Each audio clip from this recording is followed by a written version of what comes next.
మొన్నటికి మొన్న యూపీలో మీరట్కి సంబంధించి ముస్కాన్ ఘటన ప్రియుడు సాహిల్ తో కలిసి భర్త సౌరభ్ ను హతమార్చిన ఆ ఘటన ఆ ఘాతుకం మరిచిపోకముందే ఇంకొక దుర్మార్గం అక్కడ చోటు చేసుకుంది.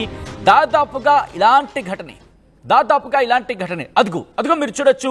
ఆ వ్యక్తి పెళ్ళైన రెండు వారాలకి మొగుడిని చంపించేసింది. ఉత్తరప్రదేశ్ మీరట్ ఘటన మర్చిపోకముందే ఇంకో ఘటన అక్కడ చోటు చేసుకుంది. ఒక్కసారిగా ఉలిక్కి పడింది ఉత్తరప్రదేశ్. పెళ్ళైన 2 వారాలకి ప్రియుడి సాయంతో భర్తను చంపేసింది ఈ కసాయి భార్య. ఎందుకోసం? కాంట్రాక్ట్ కిల్లర్ కి సంబంధించి ఆ కాంట్రాక్ట్ ఇచ్చిందట భర్తను చంపించడానికి. అది కూడా ఎంతో తెలుసా? ఏకంగా 2 లక్షల రూపాయలు.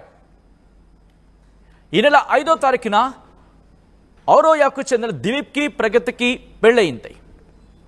ఈ ప్రగతి తన ఊర్లోని తన ప్రాంతానికి చెందిన మనోజ్ యాదవ్తో 4 ఏళ్లుగా ప్రేమలో ఉందట. ఇది అక్కడి పోలీస్ అధికారులు చెబుతున్న మాట.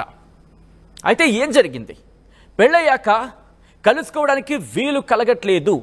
దీంతో దిలీప్ని లేపేయాలని ఈ వ్యూహానికి తెరదించింది ప్రగతి. ఎవరితో కలిసి? దిలీప్తో కలిసి. కాంట్రాక్ట్ కిల్లర్ రామ్జీతో 2 లక్షల ఒప్పందం కుదుర్చుకుందంట. 2 లక్షల రూపాయల ఒప్పందం కుదుర్చుకుందంట. ఏకంగా ఇప్పటికే లక్ష రూపాయలకు సంబంధించి దాంట్లో ఆ 1,00,000 రూపాయలు ప్రగతే ఆ కాంట్రాక్ట్ ఆ వ్యక్తికి ఇచ్చిన పరిస్థితి. అయితే పెళ్లికి బహుమతిగా వచ్చిన ఈ నగలు కావచ్చు, లేకపోతే ఇవన్నీ ఉంటాయి కదా, గిఫ్ట్లు ఉంటాయి కదా, వాటన్నిటిని అమ్మేసి ఆ 1,00,000 రూపాయలని పోగేస్తుందంట. ఆ 1,00,000 రూపాయలని పోగేస్తుంది.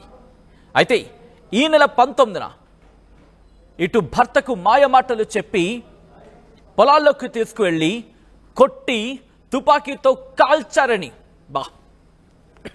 ఎంత దుర్మార్గం, ఎంత దారుణం, ఎంత అమానవీయం! ప్రియుడితో ఉండేందుకు టైం దొరకట్లేదు.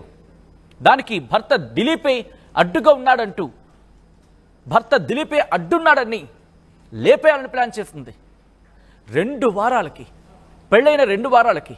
అమ్మా, నువ్వు మేజర్వే కదా, తెలుసు కదా నీకు. అలాంటప్పుడు నీ సోకాల్డ్ ప్రియుడితో కలిసి నీ ప్రియుడు కలిసి పెళ్లి చేసుకుంటే నీ కుటుంబం నిన్ను అడిగితే పోలీస్ ప్రొటెక్షన్ తీసుకోవచ్చు కదా. నీ భర్త ఏం చేశాడు? ఆ దిలీప్ ఏం చేశాడు? ఇటువంటి దుర్మార్గులు ఉంటున్నారు ఈ మధ్య.